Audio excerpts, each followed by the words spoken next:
Right, this is a poem by Joe Sanders.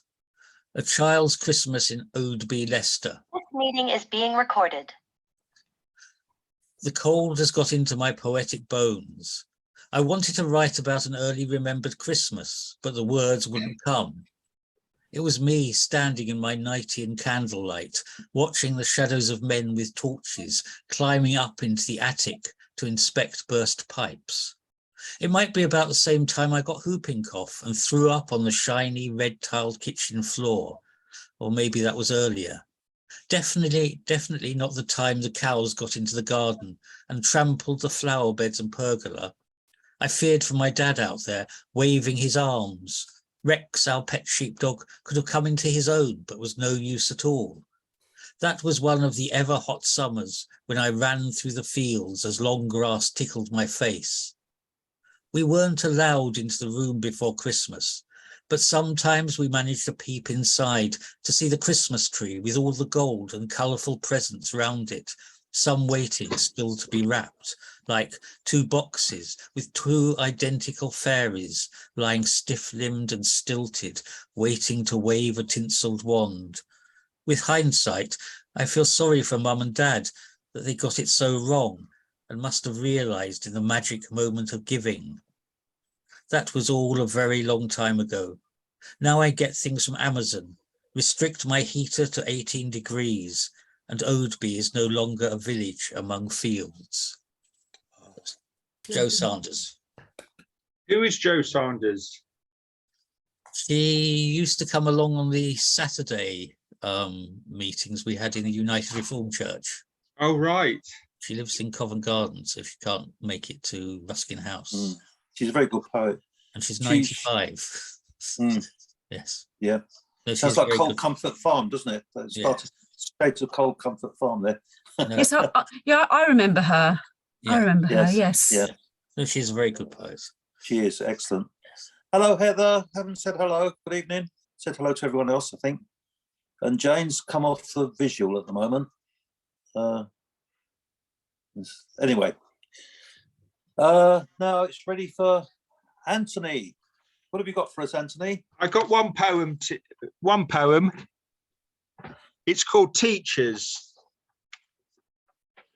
They taught and made claims they helped dyslexics. Mr. Cabri was one such teacher, and Mr. Debreu was rumoured to have taught in a French colony. Time will discreetly raise their self-sacrifice. Headmaster Tufnell on BBC Panorama said, listen to the ear to gain insight. And of our reproduction classes of eternal rabbits multiplying, of November's puppies representational gallantry, or who love the Stones over the Beatles, and of your CSEs, your perfect social class strata, and Mr. Tom Dodds, your eternal teddy bear arts teacher.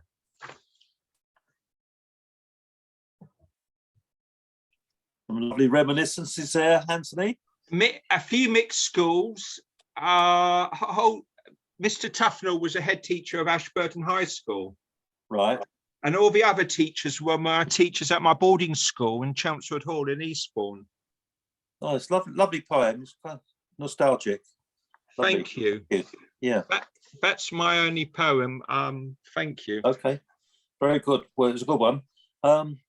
Vivian, welcome. Have you got poems for us, please? I do, yes, I have two. My first one, which I wrote a little while ago, it's called Journeys. I travel onwards, upwards, far away, anywhere to reach a destination. Doesn't matter how or where, I will get there. Today, tomorrow, it doesn't matter when. Escape from daily rituals to a place of relaxation, where I'm not chasing unfounded dreams.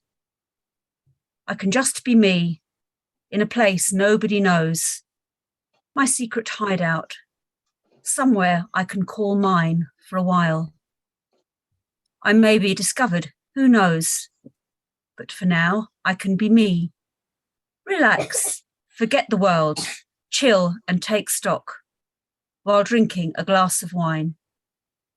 I could get to enjoy this life, and it's tempting, I know, but the point will come when I have to turn back. Who knows what will be waiting for me? Okay, that was the first one. My second one, it's not a dissimilar theme, but this one I have called Invisible. Sometimes I wish I was invisible, so no one could see me. No one would notice if I should slip away to a place of retreat. Somewhere solitary, a place of my own, where no one could find me, nobody to make demands. I could go wherever my heart desired, unnoticed, undetected, not forever, you understand, but as a means to escape for a while. Invisibility can hide good, can hide danger. Desirable sometimes, but not currently possible. Maybe not a bad thing.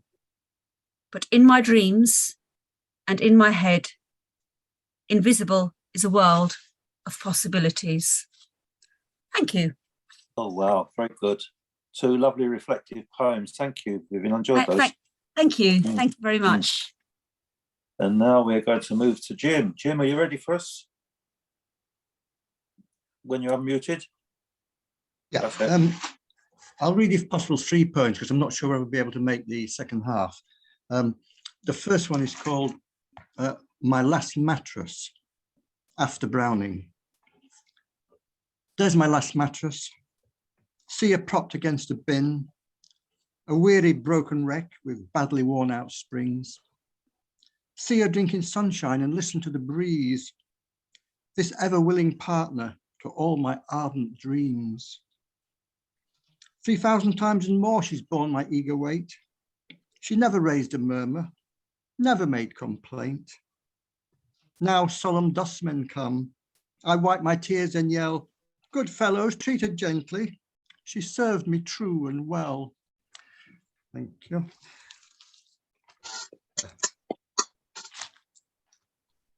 The next poem is called The Small Ads.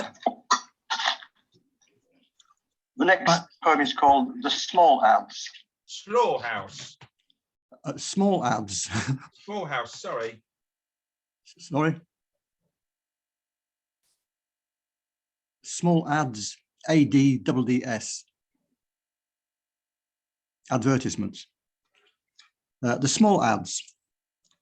Bachelor, widow, late 40s, 50-ish, still got it, sensitive, wants to meet female 16 to 85 plus, likes fine wine, haute cuisine, with good pair of knockers, shared continental holidays, who does the business, yearns for soulmate, and then some, with detached house, must be a Millwall supporter.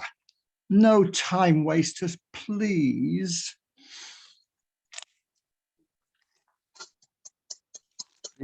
The final poem is about this business of, when I was young, I went to a couple of people, women's houses, to meet their parents. It's just kind of rituals, whatever. And in one of them, I really liked this girl, but when I arrived there were a father and mother, and there were two guests. Now, I mistook the 2 guests for the father and mother, and more or less ignored the real father and mother. When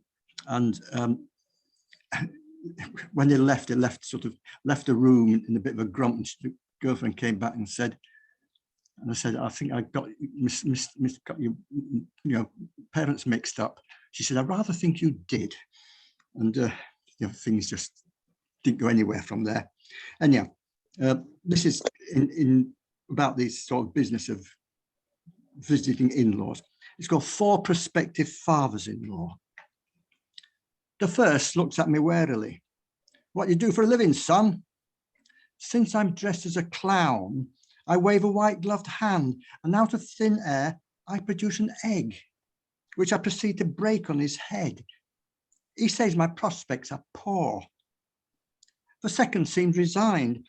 Clearly, he's been here before. I suppose, he sighs, you want my daughter's hand. Not just a hand, sir, I giggle, quivering like a jelly. He shows me the door. The third is frankly a coarse and muscular sort of man. What are your intentions? He demands. With regard to my virgin daughter, I try to answer him in kind. I'd like to give her a jolly good scene to, I shout, but she won't let me. He snarls, grabs my neck, calls me a plonker. My feet don't even touch the floor. With the fourth, at last I seem to be in luck. The mother's nice and the daughter's real hot stuff. But the father's an unusual sort of man. You're perfect, he says, brushing at his skirt. And your eyes, they're simply divine. I'd just love for you to be a son-in-law of mine. I think about it long and hard, then I decline.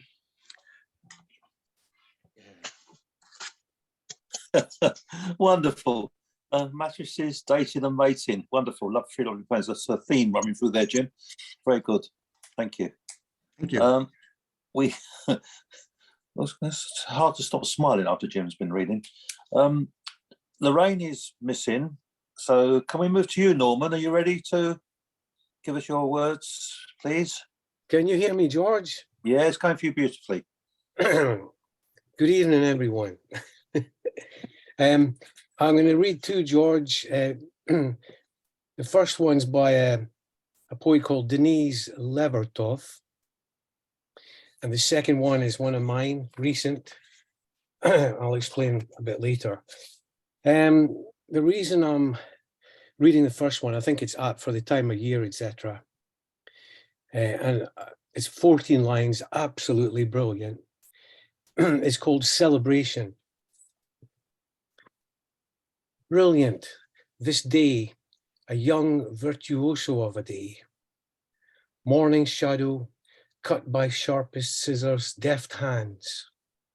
And every prodigy of green, whether it's ferns or lichens, or needles or impatient points of buds on spindly bushes, greener than ever before.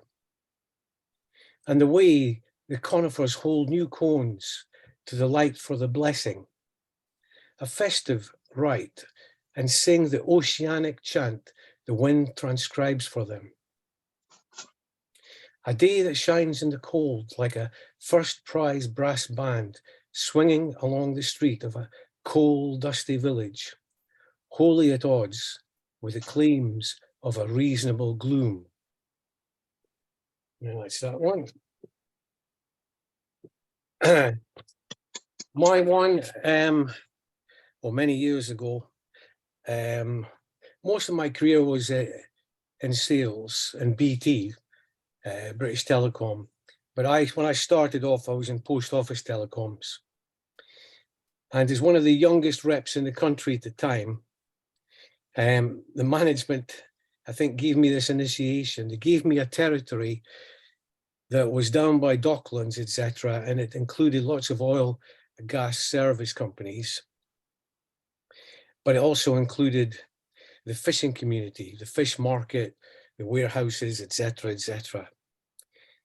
So I've captured this, and just to give you a feel of the sort of community that existed there. There was a time, this was in Aberdeen, when it was the largest white fishing port in the UK.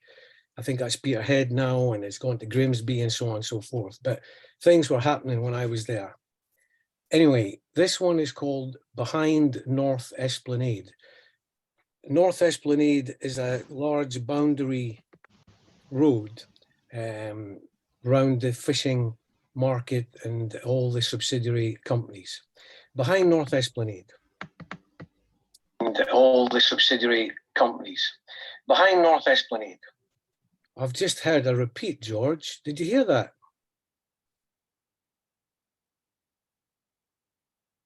Yes, Yeah. yeah, we heard it all right. No, yeah, I just heard my voice repeating. Once is bad enough for you guys. Here we go. Right.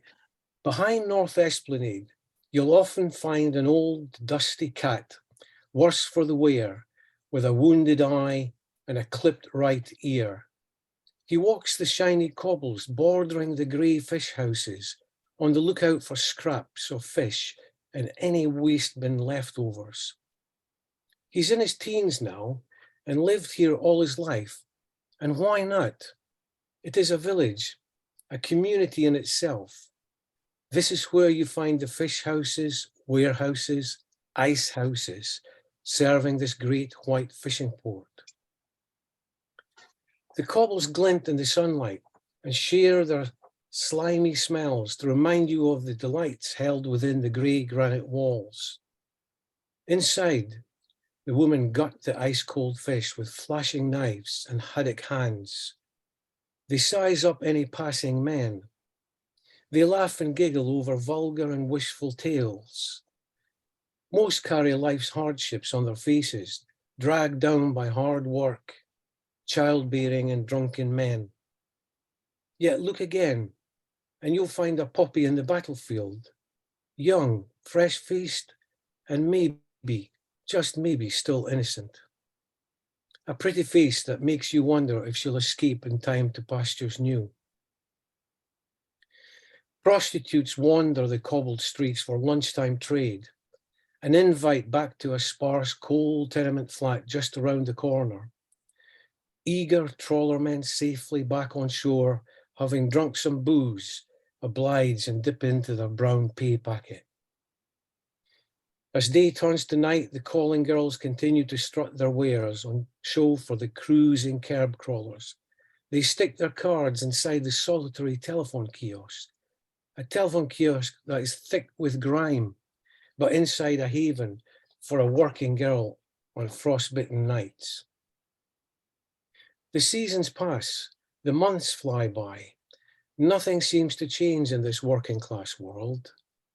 Cobbled streets still exist that once guided the horses and wagons to the warehouses, transporting ice-packed fish boxes laden with the market catch. Telephone cables hang from poles, reaching across the warehouses, then disappear, camouflaged by the years of dirt and dust on the fish house and ice house walls. Somewhere, hidden amongst the labyrinth of buildings, there is an office, and within, a manager harboring at least 3 days unshaven growth, which still cannot hide the knife scar on his face. Papers piled high on his desk, shielding crumpled invoices, months out of date. There is a 1-bar electric heater in the corner, and behind his head, a large Technicolor calendar on the faded wall, exhibiting a topless, busty brunette with an inviting smile. As you navigate yourself out via the fish houses of this trawler community, you take the customary catcalls and whistles from the fisherwoman on the chin. Returning to your car, you avoid the seagulls' droppings as best possible from above. You turn the key and make for the city, knowing how hard the fisherwomen work to get the white fish on your table. Thank you. That's a wonderful scenario. It's kind of touch of undermilk wood about that, with all the human life going on. Thanks, George. Lovely. The Denise Leverett poem was beautiful. You could almost smell the pine forest. Really lovely. Yeah, Excellent, I need to not research. I need to spend more time. I just, you know, I came across that one, and it's just brilliant. 14 lines, and it's just, you know, Yeah, really, really good. Anyway, she is good. Yeah. Can I welcome Lorraine and Ted to the throng here? Nice to see you both. Ted, I'm going to put you towards the end with Peter and I, if that's okay. I thought, talking of old dusty cats, I thought, Ted's joined us. That was a line in Norman's poem, Old Dusty Cats. Right. Now, where are we up to? Lorraine, are you ready to read yet, or do you want a little Yes, time? I can read one. I Okay. was late because my printer won't do the other one. Okay. It won't. It says it's offline. So I'll just use one. It's Okay. called Eureka. Would you have ever remembered the one you forgot? The pin-up on the pitch showing the complex foxtrot. But you've deemed yourself to deserve true redemption, as you've sold a snag and found your just exemption. So at midnight you shout, Eureka! Your memory's still firm and not sleeker. Would you recall the name of a bright sports car star, a Brazilian hero deified? A viewer thought he'd spied this chap at Qatar, but alas, the revered champ had died. 4 decades passed, the undergraduate used his cap year. A grant from Ken Livingstone was nonchalantly bestowed. Would not South America hone a keen student's career? Renowned was Rio de Janeiro, always a la mode. As a primary school child on holiday, he'd seen George Best with his Manchester United team in Magaluf to relax and not to play. The 6-year-old thought boozing beer and pranks were extreme. At the World Cup 222, diaphanous Georgie appeared ecstatic. Socrates, not he, tried to win the World Cup and lost, but their booze-gulping social life was ever emphatic, though flaunting such panache meant a short life at a cost. Both shadowy spectres never held their breath. Either didn't mind Brazil or UK. They floated upwards from an ethereal depth, retired already with boots flung away. So that was true. We did see Georgie Best when my son was 6 years old in Magaluf, but I didn't go to Brazil with him. He was in South America for a year nearly from uni, and he met Socrates there as well. But they're both dead now, Socrates and Georgie Best. So that was my little bit. I haven't used my printer now for weeks on end, and so I don't know what it's doing now, but I've got another one. So continuez, s'il vous plaît. Thanks. Okay, so you're going to read that in the second half, your other one? You're going to read... I could read it. Well, in the second half, I will, yes. Yeah, okay, Lorraine. Well, thank you for that. That was very reminiscent. We all remember Georgie Best, the flawed life, but beautiful on the field. Wonderful to watch. Now we had Jane, but she kind of disappeared off the screen, so I don't know what's happened to her internet connection. I was hoping to hear those lovely dulcet tones from Grenada, but we can't hear it. Right, Jane, if you hear us, can you hear me? Yeah, I can hear you now. I can't see you. Can hear you. Jane, if you hear us. Yes, I can hear you, but can you hear I can me? hear you now. I can't see you. No, I know I've disappeared. I mean, the computer tells me some whatever. Honestly, apps have got taken over. Can you hear me? Very Yeah? clearly. Your very voice clearly. is fine. Yeah, your No? voice is fine. Very clearly. No, it's Let good. somebody We can hear else you. go. Very clearly. Your voice is fine. Yeah, your voice is fine. Very clearly. No, it's good. We can hear you. Okay, but you can't see me. All right then. I'm going to read a Christmas poem. As a child, growing up in a small village. So it's called Christmas Eve Delice. The village was called Delice, which means delight. The haunting strains of an accordion band, the newly scraped gleaming red earth of the yard, the colorful strip of brand new linoleum adorning the wooden floor, the pervasive smell of freshly slaughtered pork roasting upon the coal fire. Yes, Christmas had come. The village bathed in moonlight, a country road with ghostly shadows dancing, the thumping of hurrying feet to midnight mass, urged on by the pealing bells. No Christmas tree or well-wrapped presents, perhaps a top or tin whistle for the boys, a skinny sixpenny doll, fragile in her nakedness, on whose behalf we girls scavenged discarded bits of cloth in an effort to redeem her modesty. Back home from midnight mass, we feasted on beef soup and gorged on sweets bought with our precious pennies. Some of us stole a sip of cherry brandy from an indulgent grown-up's glass. Sheer bliss, matched only by the pleasure of drifting off to sleep to the crooning of a lone caroling minstrel, serenading every house in the hope of food and drink. And if lucky enough to find an opening door or two, he wasted little time pondering motives of pity or generosity. For on that splendid night, and perhaps for one night only, our village wore a soft halo, almost akin to the little town of Bethlehem's. Yes, that was my village Christmas night. And then I thought I'd read Christmas Eve, New York, very different. It's Christmas time in the city, heaving sidewalks, frenzied shoppers, dazzling lights on Christmas trees, cash tills ringing, songs extolling sleigh bells, snow and Santa, Christ invisible, not there. In the frenzied big day homage, even midnight mass is rushed, and the church in Little Italy on that cold and frosty night stays devoid of joy or comfort. No choir of angels here. Call me Scrooge if you so choose, but Christmas Eve in that big city belongs unequivocally to those adept at peddling comfort and joy, to rainbow chasers more than willing, if less able, to pay for the privilege.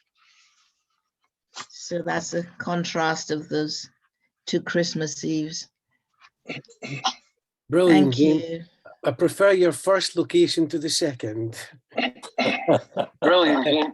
Well, the way you described it, I mean, I spent the, Yes, me too. Well, Me, the way you described it, I mean, I spent the oh, I'm getting echo again. I spent a week in New York at one time, but just the way you I'm described getting it echo again. tonight I was spent a brilliant. week in New York Uh-huh. at one time, yeah. but just the way you described it tonight was brilliant. Yes, it's not the place to be on Christmas Eve. Just cash tills ringing. Yeah. Well, your poems So take the us village places, Jane. experience is much, much better. I can see you. We can see Well, you. your poems take us places, Jane. Yeah, thank you, George. I can see you. We can see you. You can see me now. I can't see myself, honestly. The computer does my head. I'm getting worse. Steve, I'm getting worse with my computer. I believe you. There's a few of us I can't getting see echoes. myself, but that's all right. I can see you. There's a few of us getting those. Yeah. Anyway, I've got two more, but that's later. In the second half, I'll read the two short ones. Oh, okay, Jane. Thank you very much. Thank you. Now, can I move to Mr. Juna? Steve, how are you doing? Okay, Jane. Thank you very much. Oh, thank you. Thank you. Now, can I move to Mr. June? Yes, can you hear me? Can you hear me? Yes, we can, Steve. Sorry. This one is called Xmas time. Christmas time was a time I really totally enjoyed, especially when I was younger. It was a time of year of excitement and fun, opening up presents. My father used to get me presents, and I got me presents I wanted, and that was wonderful. I can remember there was a game called Mousetrap, which he got me one year, along with Frustration. That was an incredible game, and I used to spend endless time playing with it with my friends. The house I lived in, the partying and great fun commenced. At a bingo game, which I loved to play, it came with a compendium of games. I was a bingo wizard, winning all the time, calling out the numbers and the phrases that went with it. Top of the shop, blind 90, Kelly's eye, number 1, School Leavers number 16, Major's Den number 10. It was just absolutely fun. My dad used to bring the gram in the dining room, and it was great listening to Elvis Presley, the Archers, and Sugar and the Marmalade, Obla Di Obla Da. Everyone in the house was enjoying in this sheer Xmas enjoyment of true fun. These Christmas will never be forgotten. It was simply sheer magic. I was in my element, especially within the bingo games.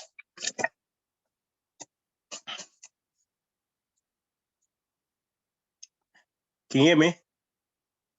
Yeah, have you got another one for us, or you can to? Sorry. This is quite the opposite to that fun. It's called a scary house. Okay, Steve. The house I lived in covered many sagas of my growing up years, especially when unhappiness crept in. My brother and sister were sent to Jamaica when I was 7, and I was left with my mum and dad. She then ran off with a tenant, and I was left with my dad. My father then had an affair with a lady and got married to her and lived with her at her place. I was a forgotten apple that lived in this scary house with just 2 tenants. No one cared about me. The reason I said the house was scary is because at nights when I was in the bedroom, it was lonely and frightening. It was the ticking of the clock and the echo of the train going by that was my instant company. The TV I had on in the room was left on, and I fell asleep leaving it on. A young lad growing up under these terrible circumstances, I knew no other way, and it became my lifestyle. I know it wasn't right, but losing my mum and siblings, and then my dad, it was at a young tender age, no one stood up for me. The Omnipotent was my only help. I prayed fervently to God to help and protect me. Thank you very much. That was very moving, Steve. Thank you. Well, what Sorry. a contrast! What a contrast between all the toys and the materialism in Britain and alone. Exactly. Yeah, lovely. Thank you. Mm. You're welcome. Okay, thank you. Sue, have you ready Hi. for it? Yep, I've got 3 short ones because I won't stay for the second half as usual. Okay. Yeah. Okay. But the first one was I was going through my old poems and I found this one, so I've rejigged it a bit. It's not really a winter poem, but after the builders have gone, the silence is outrageous. A perfect seashell pressed against the ear. Music stumbles through an open window. Above the just mown grass, an even song of birds. Endless echoes funnel from a gash of traffic.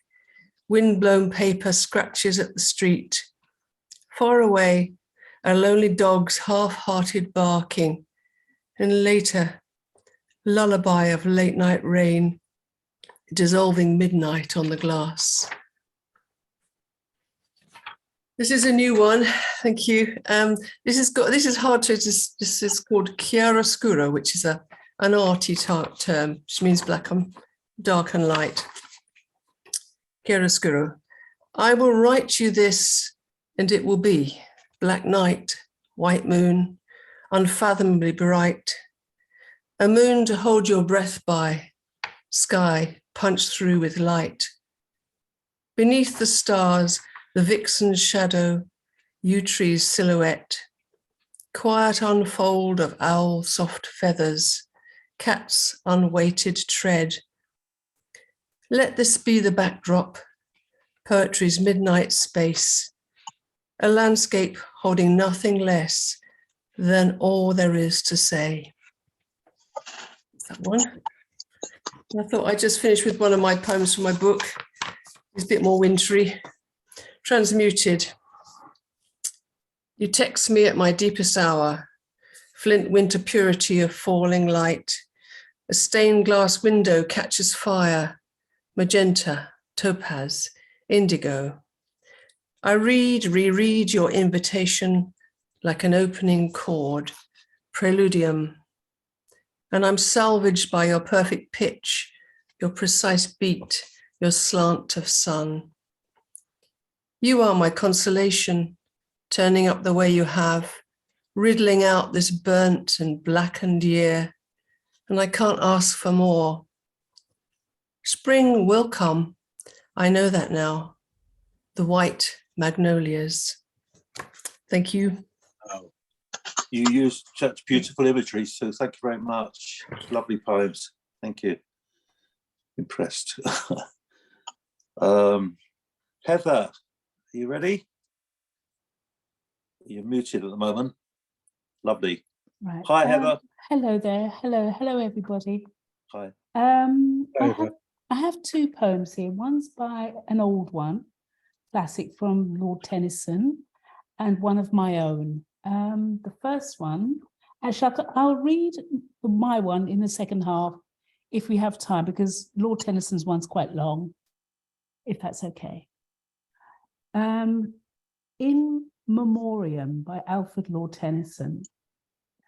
Ring out wild bells to the wild sky, the flying cloud, the frosty light.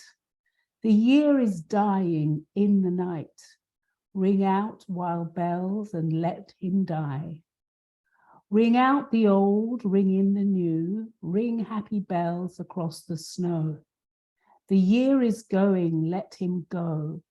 Ring out the false, ring in the true. Ring out the grief that saps the mind.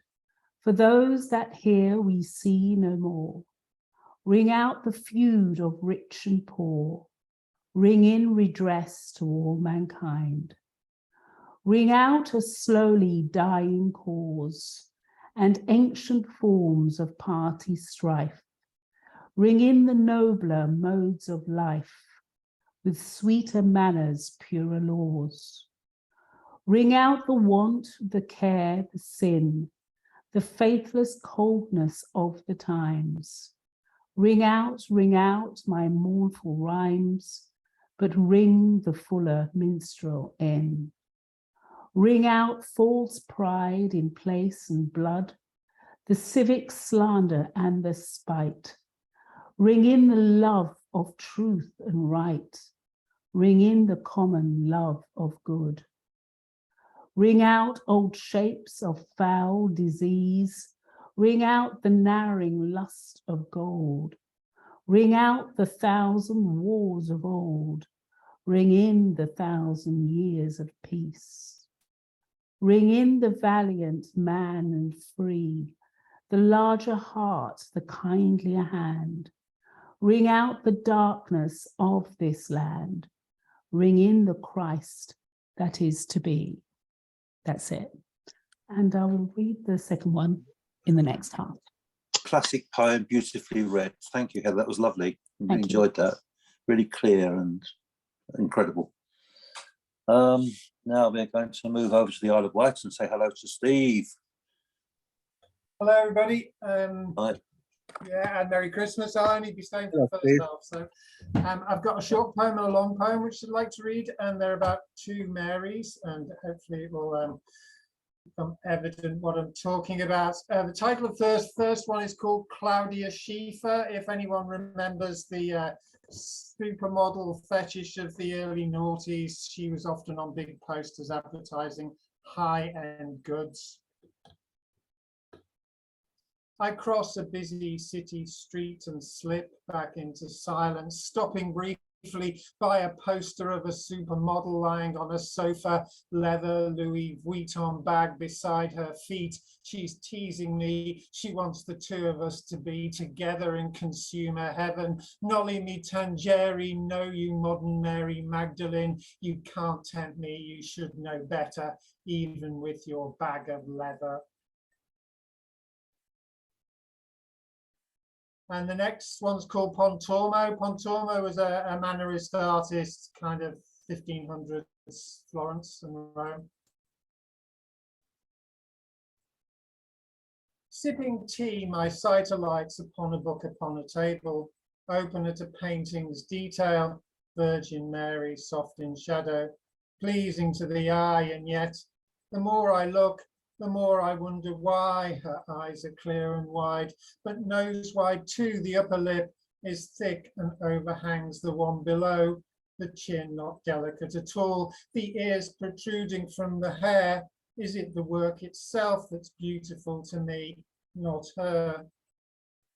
The surface she is on, the colours, silver background, purple shawl, a hint of green, a soft blue top, red underneath, all matched in pastel hue, a face that's soft in shadow, modulating round the chin and temple, seeming flat to sight, especially since her eyes so dark make pale as shadows closest by. They lie some space apart, wherein the nose emerges broad and bold to catch the light and let it mold a shape around a bridge to nostrils curve that echoes lips below, which in their soft complexity form patterns hiding secret thoughts. For all we know, I see this detail new and beautiful again, just like the painting it came from, Annunciation on a surface, pastel hue, compassionate in sculpted light, illusional, miraculous, the Virgin Mary in the story,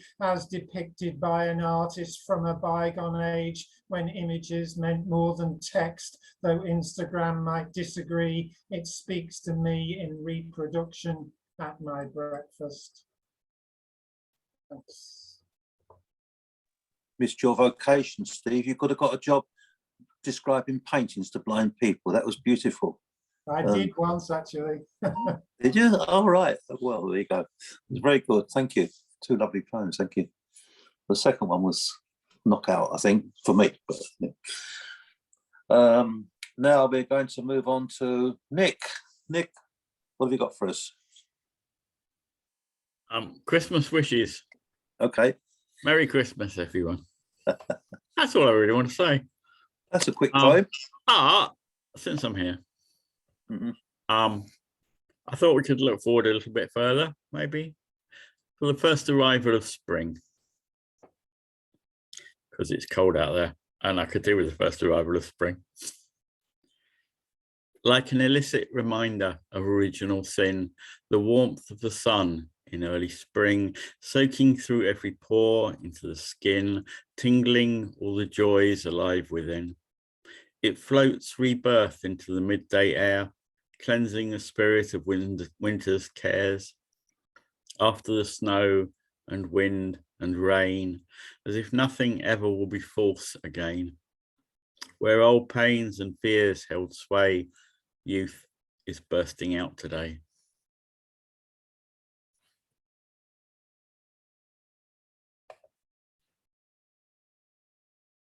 Is that it?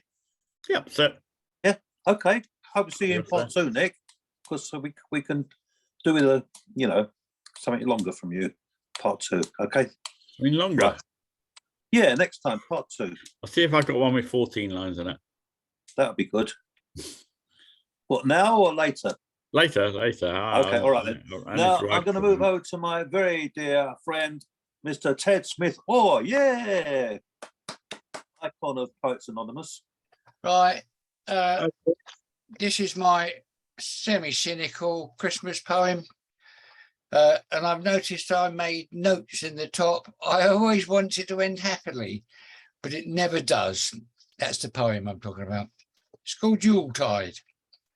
Enjoy the shops with childish displays, the lights that shout buy me, the bustle of people buying dreams in the name of Father Christmas, street hawkers hiding ladies up sleeves and the gullible trying to find them. They will win as much here as in the shops owned by those who celebrate money. Reflect on carousels of alcoholic rooms carousing in roadways, singing carols of popular music, sleeping in gutters, waking penniless and cold in the morning. Observe the child's eyes, its face beaming, exclaiming, he's been. Dispelling questions of truth and reality, the greed of disappointment and tears at bedtime.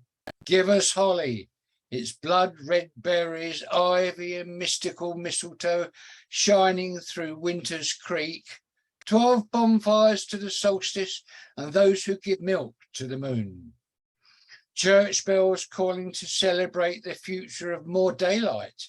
The green man, the phallus that's never on view. Oh, Jesus Christ, now I will see why they made this your desert birthday.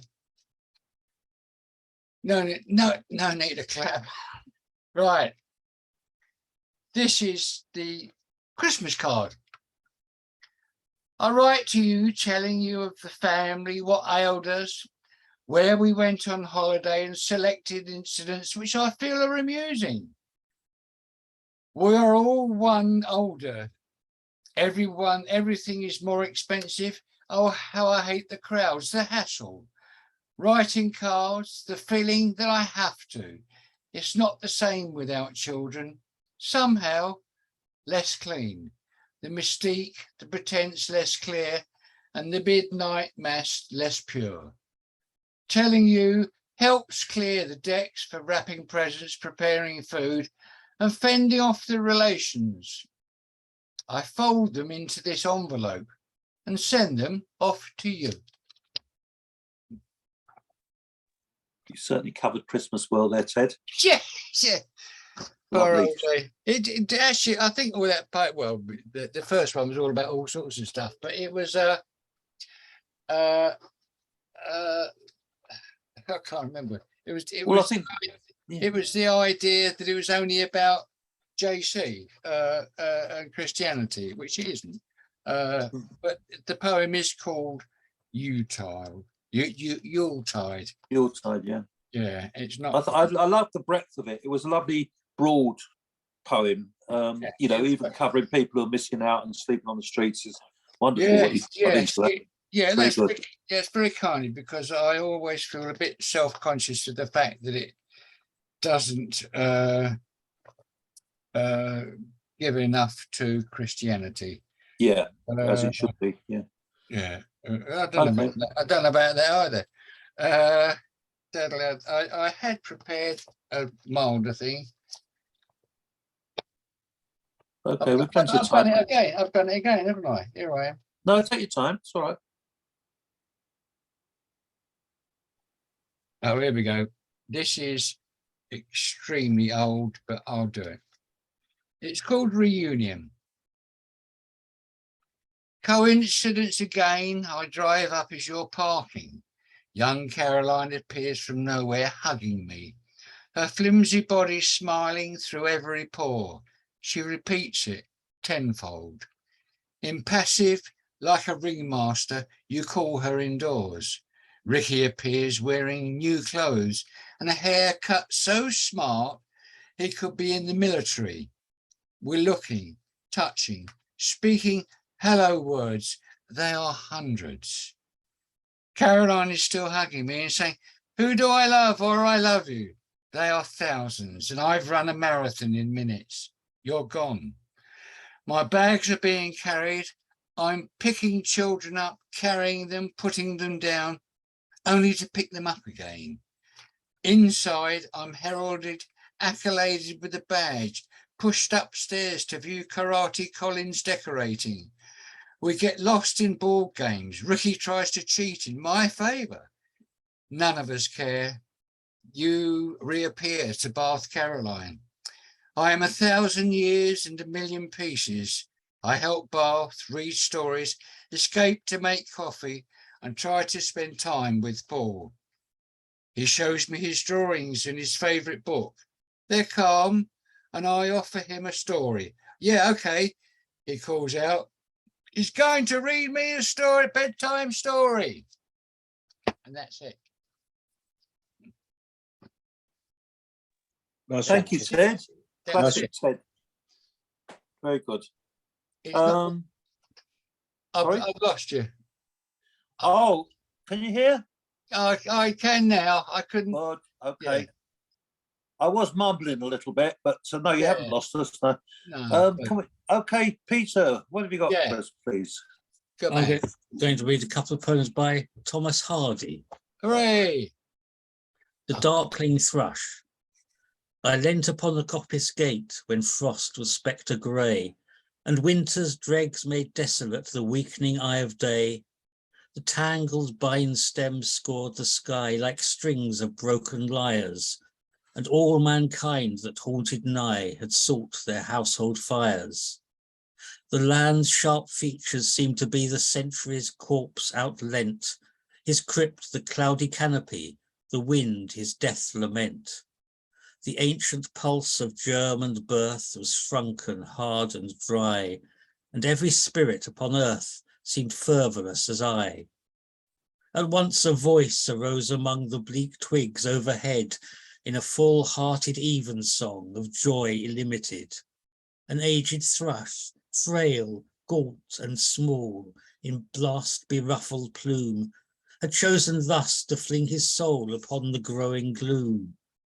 So little cause for carolings of such ecstatic sound was written on terrestrial things afar or nigh around, that I could think there trembled through his happy good night air some blessed hope whereof he knew and I was unaware. And I was going to read, if I can find it. Sorry. It was in here earlier. The Oxen. Christmas Eve and 12 of the clock. Now they are all on their knees, an elder said as we sat in a flock by the embers in hearthside ease. We pictured the meek, mild creatures where they dwelt in their strawy pen, nor did it occur to one of us there to doubt they were kneeling then. So fair a fancy few would weave in these years.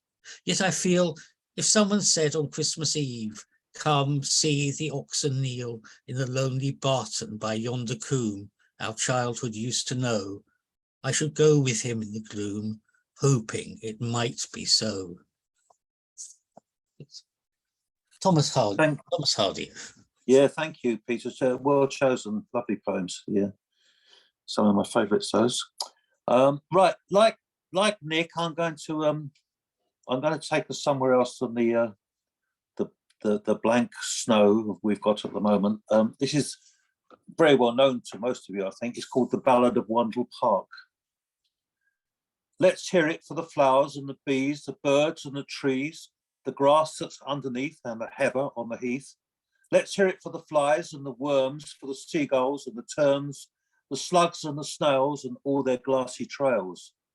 Let's hear it for the foxes ghosting by and the swallows flying high, for the lichen on the urn and the thistle and the fern.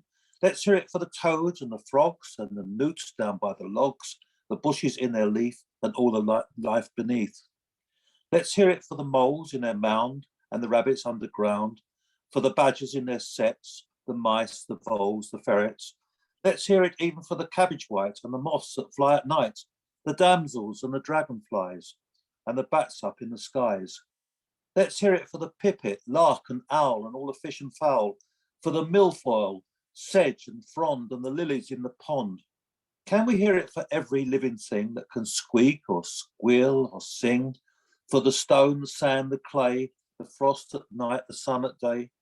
Here's a praise to every footpath, each park and every stream.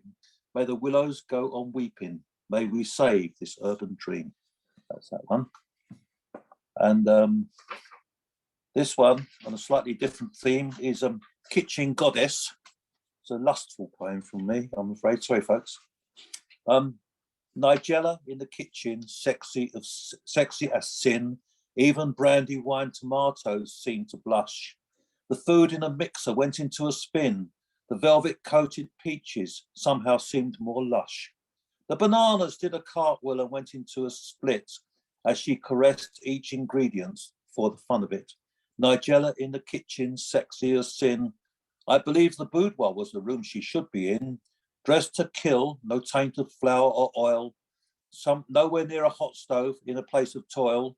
Oh Nigella, come to me at midnight. Let me nourish your body, you angel of delight. Every man's fantasy, Nigella. Right, and Who Invents This Stuff? This one's called Who Invents This Stuff? Our language changes so often it's leaving me all at sea. So many new words like unfriending and blocking. Can some gender neutral person explain them to me? Assuming you're not too busy TikToking. In the culture wars, whereabouts is the fighting? Is it fake news if I share my views? If I speak out, am I mansplaining or gaslighting? Please don't cancel me, give me some clues, as standard English now seems unglamorous. And all I have to say is called woke. When even love has become polyamorous, can someone please let me in on the joke? At the end of the day, I just need to say, I'll limit my words. I prefer it that way. Right, break time. Whee! Right, cup of tea time, everybody. Okay, I won't be coming back for the second No. half. Okay. No. Can you see me? Yeah, it's called Cold Autumn Motionless. In the soak of a rain, church bells chime and the lichen covers gravestones. There's not much change in the needle touch. Silence falls between the leaves belonging to the netherworld of coldness, cutting down winding roads, like false hope aching to the core of loss. Faltering, teasing your skin, lodgements if only we could.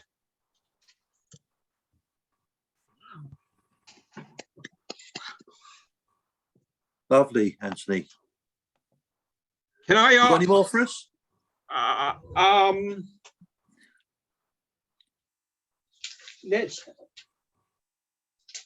Yes, I do. It's called Lost Memories.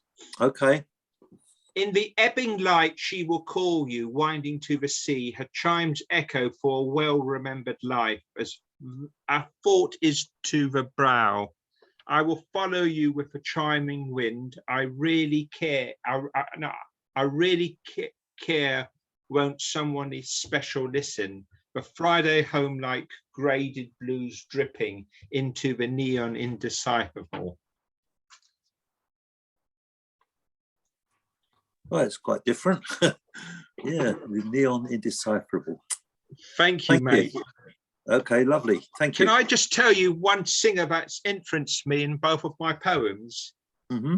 Her name is called Linda Perhacs, Perhacs, and she did an LP in 1970 called Parallelograms. And, right. And Linda Perhacs, she writes about nature so well in her songs. It's wonderful. Linda Perhacs. I'll have a look at that later. Thank you. It's called Parallelogram, and one of the lovely songs is called Dolphins. Right. Thank you. Thank you, George. I'll listen to that. Can we move on to Lorraine, please? Yes. I think I can read it off my screen if you can hear me, and then I'll, because my printer still isn't working. I tried to do that a minute ago. Hang on, I'll just come back to you for a moment.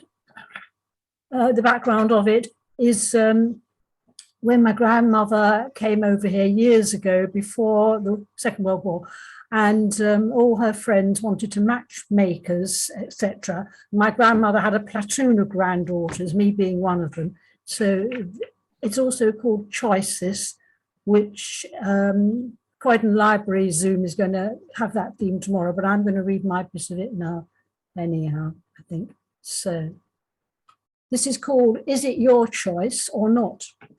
How often do you think it's your own, the choice? Speaking for you might be someone else's voice. Was there some watchful, wheedle advice to choose? It's not your penchant, it's someone else's ruse. Would you have had a grandma who'd lost half of her kin in World War II with guidance from Hitler's Berlin? Rooted with grief, UK life resumed with a sigh. The mantra firm, go forth offspring and multiply. Grandma oft met her emigre Warsaw friend, each hoping their grandchildren would be fecund. He inveigled his grandson to pen to her granddaughter, and the 16-year-old girl thought she might like the altar. The thought of romance when she saw his snapshot I'm from Jesus College, Cambridge. He'd fill the slot. Obeying his granddad, he fulfilled his request, though he introduced too the cam girl who shared his nest. That's actually what happened when it happened. Yeah, it was very funny. It was part of my life. Yeah, quite funny. We had this exchange of correspondence with this lovely paper from Jesus College, Cambridge, and get these regular letters, and I would send them back. And I never realized all the time he had a girlfriend there. It was very funny, but it would be at that time. Thank you, Lorraine. A platoon of granddaughters sounds so much nicer than the Victorian, a monstrous regiment of women. So I prefer a platoon of granddaughters. That's wonderful. Right. Thank you. Now, can we move on to? Oh, is that no more for us, Lorraine? That's it now. Is it for, No. Okay. I think at the moment. Okay. I'm busy with my printer. I must look at it again afterwards. It's not doing anything. It drives me mad. Okay. Norman, what have you got for us again, Norman, please? Can you hear me, George? Yes, fine. Hey, yeah, it's not a Christmassy one. In fact, I may not read it if I put this out to vote. How many royalists or Republicans have we got in this gallery? So if I say royalists, none. 0. I thought that might be the case. I don't know if I should read this, but I've tried to capture when the Queen died. I wrote this, and it's really capturing the woman. The whole monarchy thing's a different conversation and different agenda. But so bear with me. It's a true story, in effect. It's called A Royal Smile. We first saw the Queen smile in real life when they closed the railway in the 60s. Holding her mum's hand, my sister and I stood excited at the end of our country road, awaiting the royal limousine on its way to Balmoral. Sure enough, you could set your watch to its scheduled time when the gleaming chauffeur-driven vehicle appeared in the distance, then slowed a little to allow us to wave with posies in hand and capture her wave and that radiant smile in return. A moment to cherish and gone in a flash. Whether a royalist or Republican, you cannot but admire the dedication, dignity, loyalty, and warmth our Queen bestowed. She loved and respected the beautiful Balmoral countryside, the heather hills, the River Dee with salmon a-jumping, the rolling meadows, the spectrum of deciduous woods, the evergreen forests, the private times with her dogs and Highland ponies. Her crowning glory for me was her friendly and engaging smile, an image never to be forgotten. A queen, mum, grandma, great-grandma with regal style. Try to capture the woman. There you go. Yeah, well, whether you're a royalist or not, I think you have to admire her dedication and her hard work. She was a wonderful, wonderful at what she did. So, okay, Norman, is that it, or you? No, the only thing I would like to add is I'm getting extremely pissed off with this Harry and Meghan Netflix. Absolutely, yeah. And I'm absolutely, as soon as it comes on, I get anything, I just switch the radio off or the TV off, and that's... Yeah. Well, I don't think many of us will be watching it for sure. That's one thing. Absolutely not. Trash, really. They're all privileged people, and I just don't care about their lives really, about as much as they care about ours. Yeah. Right. So where are we up to? I think we are on to Jane. Jane, if we all mute, we'll probably be okay. We can probably cope with your computer if we all mute. Are you ready for us? Your computer if we all mute. Okay, I'm so sorry that my computer. You ready for us? Yes, I'm sorry I've been causing mayhem. I have no idea why and how. Yeah, I read the one about growing up in a small village where there was no question of money and presents and all of that, just the atmosphere. But this now is in a town where it's different, where I'm at secondary school. Christmas Eve, Roseau, which is the capital of Dominica, if you ever go there. The throng rushes round on this last and most important shopping day, eyes distracted, Children clutch shopping bags bursting with presents to be wrapped. Should I buy this or that? The parents smile indulgently. From a shop window, a pink-faced, white-bearded Santa grins encouragement, eyes crinkled in a conspiratorial wink. The entire front is festooned in snowflakes. The temperature, a mere 85 degrees. I clutch a minutely folded $10 bill between damp fingers and blink back unwelcome tears. Empty-handed, I retrace my steps, a tightness in my guts. Meanwhile, back at my lodging house, a large ham on the bone simmers on the stove. Hot loaves of crusty bread are cooling on the dresser, as too are rich rum-soaked fruitcakes piping hot from the oven, designed to melt upon the tongue. Up on a shelf, a demijohn of day-old ginger beer gently settles. Bottles of sorrels spiced with cinnamon and cloves catch the light. Ruby red and pleasing to the eye, much like the profusion of poinsettias in gardens everywhere, claiming the rightful place at the hearth of Christmastide. Later, at midnight mass that night, my humble village church is replaced by an imposing cathedral, all golden lights and candle holders gleaming, expensive dresses on display, rustle and swish, fit for a world-class fashion show, while the choir from its rostrum effortlessly imitates a host of angels. Hearts swell and beatific faces lift, perhaps in equal measure to the gods of Mammon as the God of heaven. A bunch of urchins tease the drunk lolling in a back pew. He utters a string of profanities at which outraged grandees jerk in his direction, 1,000 eyes shooting daggers. Meanwhile, the waifs, pictures of innocence, heads bowed, kneel respectfully. Up front, in a special little alcove, lies the crib, where baby Jesus, Mary and Joseph, sheep and shepherds, look forlorn, a touch incongruous, rather like puzzled gatecrashers at their own party.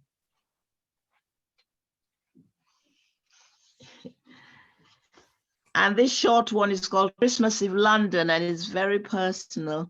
And it's a reason why I don't like Christmas. I run away from Christmas every year if I can. Too cold to venture out to midnight mass tonight, so I don't go. And anyway, carols from an ancient record player just doesn't do the trick. For a time, the excitement in the children's eyes, dancing in time to the flickering Christmas lights, is quite contagious, as will be their enthusiasm and gratitude towards the modest gifts of colored pencils, watercolors, and drawing pads. One daughter has put up the tree while the other helped to bake the fruitcake. Its rich smells intoxicating from the kitchen. For quite some time now, no joy from Christmas trees, nor the pleasure of cake making. For there's an empty chair where the cake maker used to sit. My gifts to her have most likely ended in the dustbin. I have no way of knowing. And so as not to wax unduly sad over things as they now are, I retire early on Christmas Eve and pray for unbroken sleep till morning. Wow. It's Amen. sorrowful how we've materialized Christmas. Wow. Amen. It's sorrowful how we've materialized Christmas. Yeah, yes. But no, I just miss that empty chair, so I can't bake cakes and celebrate Christmas. Yeah. Okay, thanks, Jane. If you mute now, we should all be okay echo-wise. Okay, thanks, Jane. If you mute now, we should all be okay echo-wise. Okay, I'll do that straight away. Right. Thank you. Now, who are we going to move to? Oh, it's Heather. Heather. hopefully one of your own this time. Yeah, Not one of my own this time. Jane, Oh. that was a lovely poem, quite heartfelt, actually. I don't know whether or not lovely is the right word to describe it, but it was very heartfelt. This poem, this is one of my own. It's called The Maestro. The greatest of teachers does dwell within and goes by the name of sickness and sin. It tutors us well that light follows night, though mills yet sing their memories of blight. It gives us the fears, the woes and the grim, then reclines itself back knowing we'll win.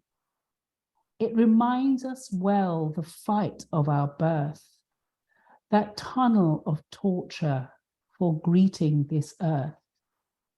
It plants all the hinders and snags at our fence, then punches at air as we overcome this. It is not our foe, though with vexation we rant, and seethe and then bray at our own cant. It's with arrows and slings which strengthens our might, making strong all our souls by way of the fight. No matter the losses or dullest of dims, no matter the onslaught, it's here for our win. Forget, must you not, all that may seem glum. The stress of your life is there to be won. That's it. wonderful. Very That nice. was wonderful. Very nice poem. Thank you, Heather. I enjoyed that. It's lovely.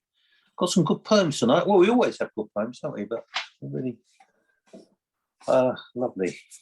Now, where are we going now? We're going to Steve. Steve, we've got any more for us, please? If you unmute. Sorry. Okay.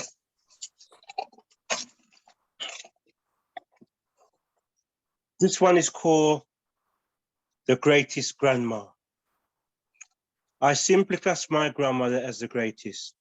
She came to my rescue when I came to London from Birmingham in 1984. Birmingham was simply no good for me. London was to prove the new resurrection life of my wrecked life being in an institution and no future. Coming to my grandparents was simply the best thing that happened to me. I came to London with a suitcase, trunk, TV, and £6 and mentally ill. My grandmother was instrumental and caring for me when others looked at me and knew I was ill. They thought she was they thought she was wrong to take on a mentally ill person. She didn't look at that and persevered with me, feeding me and washing my clothes.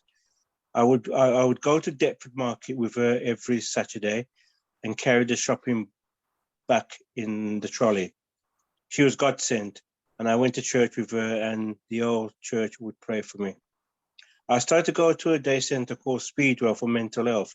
As a social worker, things started to improve, and the way I was treated, I was never treated by anyone like this before. My grandmother, with her years of experience in caring, bringing up lads in Jamaica, she was the antidote of my success in life now. Very good, Steve. You've got this ability to say very painful things and make us and touch us all. So it's, your stories are really touching. Yeah, well done. That came about, George, by because when I was in hospital, the pen was like a weapon, right? What I was feeling had to come out. That's good. And because I had my vocabulary was good, I just had to straight to the point and etc. Yeah. So thank you, Steve. There's a reality behind it that's very good. So well done. Can I read another one, George? Yes, yeah, please. Yeah, we'd love them. My education in West Bromwich. When growing up in West Bromwich, the secondary school I went to was called George Salters High School. There were 10 sets and I was in set 5 for English and set 5 for math. As the years in school went by, I went up to set 2 in maths. When I was in the first year in school, my compositions were very long and interesting. Mr. Burgess, the English teacher, would encourage me to read books to help my vocabulary. I used to like doing the comprehensions. In the 4th year in English, we had a very strict English teacher called Mr. Darby. If you sniffed in his class, you had to do 100 lines. I can remember the English oral I did was about the New Testament Church of God, which I went to. I revised the oral and even tried to remember it parrot fashion. When I was confronted with Mr. Darby and completed the oral, Mr. Darby said that coming from an ethnic background, my English was eloquent. I felt rather chuffed about that because Mr. Darby was revered by everyone. Thank you very much. Thanks, Steve. Thank you. You're welcome. Great. Thank you. So, where are we up to? It has to be Nick. It's Nick. It has to be Nick. Hello. Oh, yes. Is this art? If I tore this page out or threw it in the bin, would the world cry at the injustice of it all? Would the book become just a little bit more thin? Perhaps this example is too close to call. If I sold a version of this poem to the Tate and they blew it up to cover the whole wall, would it in any way become less second-rate? Would oligarchs buy it to hang in their halls? If it didn't rhyme, would it be more hip? Does it need more social context to be serious? Or should I add a backstory of exile and intolerance? Do I need, in short, to show how much I bleed? Should I relate this work to the coming Christmas time? Or shall I choose pain? No, I will add another line and then it's just another sonnet and irrelevant again. Any more for us, Nick? Can we make another one?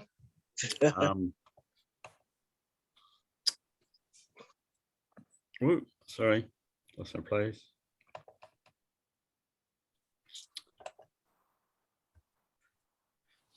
There was a young lady of whom you've never heard, who dated a boy who was such a massive turd. He gave her a thump, he gave her the hump, that naughty old Richard III.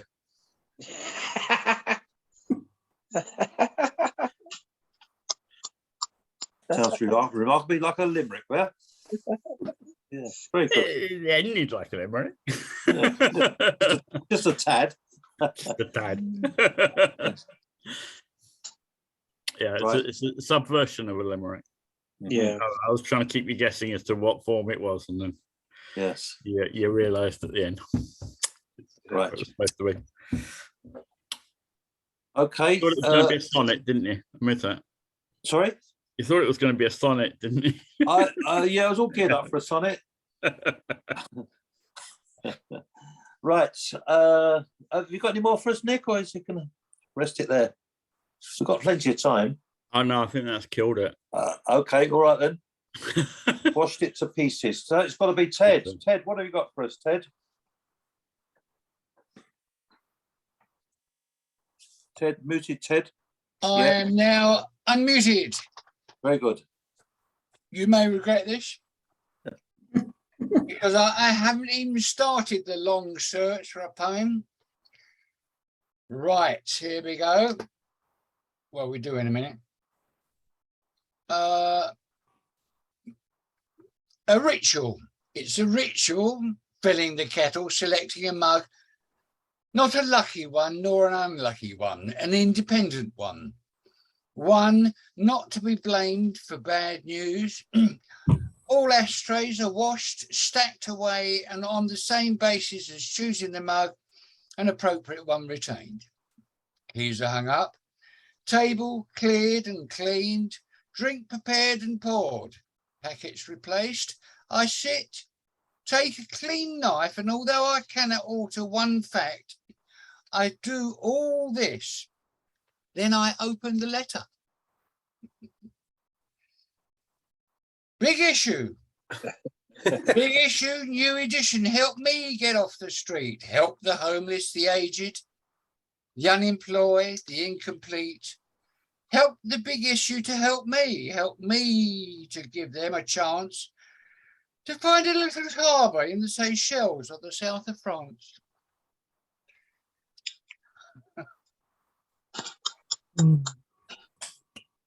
But there we go. London West 1. Locked out in Marylebone Road, a community of residents and commuters, red brick buildings, shops and offices, busy pubs and empty galleries, and a snaking road system dovetailing thundering traffic and bicycles through a chicane of pedestrian islands. I'm 200 quid adrift, enough to buy the Monopoly station, but settle for refuge in Paddington Street Gardens, spring sun worshippers, polythene tea and a sandwich. Devonshire Street, Betjeman Street, restrained stucco mouldings, framed panelled Georgian doors and windows, lines of rectangles on reducing rectangles, in a one-point perspective, vanishing like a coastal road to the sea. The privileged raidings which evaded conscription, only a pub and a cottage beside the demolition site give relief to this monotony, bringing together past and future in a perplexing irony. Harley Street, where tinted windows add mystique to silhouettes riding in predatory sedans, arrowed railings parade their full height, saluting generals of solid doors and polished brass, gold plaques of layered erudition suggest confidential ease to a conservative clientele, each letterbox promising to guard their secrets. Royal blue and black and green gloss this shroud of clinical sobriety. Only the lilac Arab doors hints a fairground. I reflect on Auden. Abortionist, he asked. No, poet, he replied. There we go. He did, apparently. I wasn't there. Ted, what was the name? What was the name of that last one? It was London West 1. Yeah. London West 1. Yeah, it was all true. Yeah. Do you want another cynical? I'm cynical today, or semi-cynical. Yeah, go on, Ted. Cynical way. There we go. Voyeurism. It's a time of year.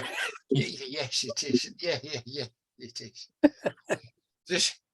This is for Ariane. He likes this. Voyeurism. Disaster zones are a blood in which most poets' pens should never be dipped. Sharing someone else's misery must be easier with a return ticket. Victims will kill for half the cost, travel a quarter of the distance, and carry people to safety. Would I welcome them sharing my deaths, my relations, friends and family, my indignities, scurrying for scraps, frightened to turn a corner? My story, bravely observed from a distance, indulge in lust for destitution and an excuse for empathy with death, their glories, to gratify safe sensibilities at home. Run for the copy date, watch us perform, a pantomime of tigers and mad axemen. Yeah. That's your lot. That's what I think about poets going to war zones. Yeah, well, I suppose it's better than Schadenfreude, enjoyment of other people's misery. We can write about other people's pain, I suppose. But there's nothing wrong with that. Give me a little fair one here. It's called Game Abandoned. Comes from a book shared with Kevin Cadwallader. He and I did about growing up. Neither of us ever grew up. And this is the part, the wasteland. Anyway, Smitho, sling your hook. Ma Spencer's bolt filled her open window as her voice echoed around the circle of houses at the top of our road. The lippy one silenced, learning a mop of straw hair is not always an asset among 20 or so children enjoying playing football at night. She'd never spoken before, never spoke again, just left her indelible phrase, Smithall, sling your hook. And we did, and I shall. Happy Christmas, everyone. And to you. I'm going to love you. Thank you, Ted. Ta-da. Thank you, Ted. All right, Ted. Happy If you Christmas. get a Happy New card, Year. that's very clever because I haven't sent it. Amen. But I love the middle one, because you seem to combine architecture, building. Oh, well, art. that's London West one. Yeah, it was lovely. Yeah, it's good. Yeah. The But they're li- good. I think you're allowed to like your own lines. The line I like is that the railings weren't cut down. So I said that they failed conscription. Yes, Just yeah, I because, noticed that just one. because where they were with their gold tops Yeah. or gold painters, I wanted to cut them down. I wanted to cut them down 50 little years, rebel. 50 years later. Cutting down size. Peter, Right, have you got Peter? You got anything for us? I'll read a poem by Patrick Kavanagh called A Okay. Christmas Childhood. I'll stay for the last two, otherwise I'm being rude. One side of the potato pits was white with frost. How wonderful that was, how wonderful. And when we put our ears to the paling post, the music that came out was magical. The light between the ricks of hay and straw was a hole in heaven's gable. An apple tree with its December glinting fruit we saw. O you, Eve, were the world that tempted me to eat the knowledge that grew in clay and death the germ within it. Now and then I can remember something of the gay garden that was childhood's. Again, the tracks of cattle to a drinking place, a green stone lying sideways in a ditch, or any common sight, the transfigured face of a beauty that the world did not touch. My father played the melodeon outside at our gate. There were stars in the morning east, and they danced to his music. Across the wild bogs, his melodeon called to Lennons and Callans. As I pulled on my trousers in a hurry, I knew some strange thing had happened. Outside in the cow house, my mother made the music of milking. The light of her stable lamp was a star, and the frost of Bethlehem made it twinkle. A water hen screeched in the bog, mass-going feet crunched the wafer ice on the potholes. Somebody wistfully twisted the bellows wheel. My child poet picked out the letters on the grey stone. In silver, the wonder of a Christmas townland, the winking glitter of a frosty dawn. Cassiopeia was over Cassidy's hanging hill. I looked, and 3 wind bushes rode across the horizon, the 3 wise kings. An old man passing said, "Can't he make it talk, the melodeon?" I hid in the doorway and tightened the belt of my box-pleated coat. I nicked 6 nicks on the doorpost with my penknife's big blade. There was a little one for cutting tobacco, and I was 6 Christmases of age. My father played the melodeon, my mother milked the cows, and I had a prayer like a white rose pinned on the Virgin Mary's blouse. Wow. And Amazing. I'll Super. read his other quote, Christmas Eve Remembered. I see them going to the chapel to confess their sins. Christmas Eve in a parish in Monaghan. Poor parish, and yet memory does weave for me about those folk a romantic cloak. No snow, but in their minds the fields and roads are white. They may be talking of the turkey markets or foreign politics, but tonight their plain, hard country words are Christ's singing birds. Bicycles scoot by, old women cling to the grass margin. Their thoughts are earthy, but their minds move in dreams of the Blessed Virgin. For one in Bethlehem, has kept their dreams safe for them. Did you hear from Tom this Christmas? These are the dark days. Maguire's shop did a great trade, turnover doubled, so Maguire says. I can't delay now, Jem, lest I be late in Bethlehem. Like this my memories saw, like this my childhood heard, these pilgrims of the north. And memory you have me spared, a light to follow them who go to Bethlehem. Nice one, Peter. That's Patrick Kavanagh. Yeah, it's wonderful. A lot of Irish poets have a wonderful way with words, and that was a master class in words. Yeah, thank you, Peter. Right, just reminiscing on what we had to endure in 2022.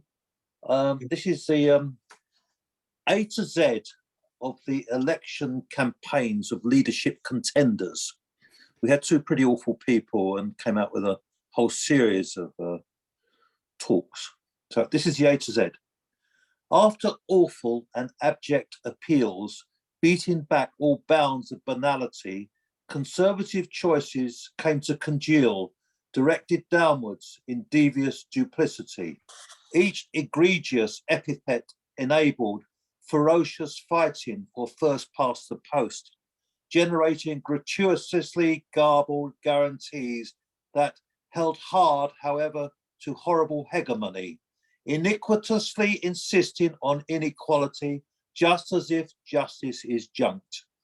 Knocked and kicked to kingdom come, letting little liberalism live, manifesto morals manifestly mashed, noting nothing, not opening one's opinion or options, perhaps for public perusal, questioning query or quick solutions, realizing radical resolutions might sink their nonsensical solutions. They treat tax cuts, the technical treatment, though unwanted, unwelcome, and unacceptable, except to viscounts and the very visibly wealthy, well-to-do, with deep withholding pockets, while X-rated xenophobia horror exists in your extremism. Yes, your wife-frontery yields nothing yet for the poor you zealously zapped in this zoo show. Oh my God. Thank you very much. Oh, wow. On a slightly gentler tone, early reminiscing. To start at the start of day, when the night has yet to retire, is a time to be alive on earth, when thoughts rise ever higher, the choking fumes of the city have yet to cloy the lung, and a far-off call convinces me there's a nightingale just sung. The roaring sound of traffic has yet to have its say, and though it be high summer, the air has the scent of May. There might be one thing missing as grey pigeons flutter past. It's the softness of a parting kissing. Such gifts aren't built to last. And finally, another spiritual poem, but not necessarily about Christmas. It's these, this, those, this. These are the fields that bore the ore. This is where it was dug in days of yore. These are the tongs they used in the fire. These are the trees that fed the pyre.